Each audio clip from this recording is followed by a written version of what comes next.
As Americans prepare to mark 250 years as a nation, not everyone is feeling patriotic.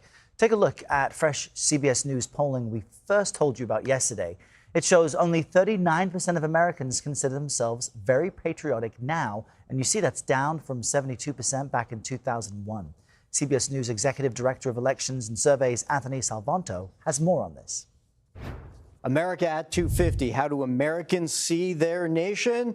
Well, a big majority say it is, at least a fair amount, if not a great deal, living up to the ideals on which it was founded.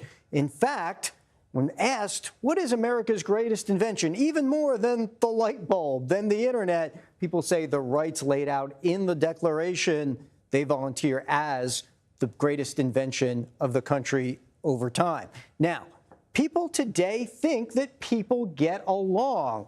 And yet politics, they feel, drive us apart. And there's a great deal of commonality that comes out when you ask people what is important to life, liberty, and the pursuit of happiness. Cross party lines, across all different types of folks, health, well-being, safety, family, and children, all things we share in common. Now, let's take a look at the way Americans see the future as well as the past.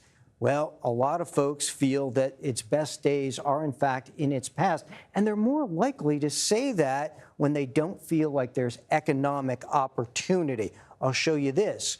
Very few, relatively few are very confident that the American dream is still attainable, and they're, in turn, more likely to think that democracy is under threat if they believe that only a few at the top can get ahead. Economics and the political system have always been entwined in U.S. history, and you see that coming out here as well in public opinion. Here are those Democratic threat numbers, and you see if they think everyone can get ahead, they're more likely to think that democracy is secure. That's how those two things tie together. And then when you look ahead, what will America's challenges be over the next 50 years as they look to the tricentennial? Well, it's those political divisions I told you about that they still see as being our top challenge, as well as that economic affordability. So that's where the country stands and where it sees itself as we celebrate America 250. All right, Anthony, thank you for that.